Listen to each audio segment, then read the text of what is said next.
فذرنی، اب یہ انداز دیکھ لی جو میں نے کہا تھا شروع کی صورتوں میں، تو اے نبی چھوڑیے مجھے، ومن یکذب بہذا الحدیث، جو اس قرآن کا اور جو آپ وہی پیش کر رہے ہیں جس کی تکذیب کر رہے ہیں، ذرا چھوڑیے مجھے اور ان کو، میں ان سے نمٹ لوں گا۔ ان کے بارے میں آپ زیادہ تشویش میں مبتلا نہ ہوں، ان کی باتوں سے زیادہ اثر نہ لیں، دلگیر نہ ہوں، دل گرفتہ نہ ہوں، رنجیدہ نہ ہوں۔ ذرنی ومن یکذب بہذا الحدیث سنستدرجہم من حیث لا یعلمون، ہم انہیں سہج سہج رفتہ رفتہ لے آئیں گے جہاں سے کہ انہیں گمان بھی نہیں ہوگا۔ یہ کیا استدراج کہلاتا ہے یہ علماء کی زبان میں، یہ جب چونکہ اصطلاحات جب گفتگو ہوتی ہے۔ مولانا حسین احمد مدنی رحمۃ اللہ علیہ نے قیام پاکستان کے بارے میں یہ الفاظ استعمال کیے تھے، ہو سکتا ہے یہ استدراج ہو۔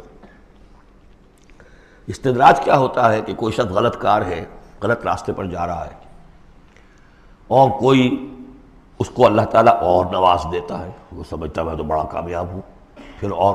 اپنی غلطی کے اندر بڑھتا چلا جا رہا ہے، بڑھتا چلا جا رہا ہے، بڑھتا چلا جا رہا ہے، پھر ایک ہی جھٹکا ہوتا ہے اور اللہ کام ختم کرتا ہے۔ استدراج ہے درجہ درجہ، درجہ بدرجہ، اور اس کی رسی ڈھیل دے کر، اور اسے دنیا میں کامیابیاں دے کر، تاکہ اور خوب سے باطن پورا ظاہر ہو جائے، اور وہ شدید سے شدید تر عذاب کا مستحق بن جائے، وہ استدراج ہے۔ ہم انہیں درجہ بدرجہ استدراج اس کے ذریعے سے لے آئیں گے من حیث لا یعلمون، جس کا انہیں اندازہ بھی نہیں ہوگا۔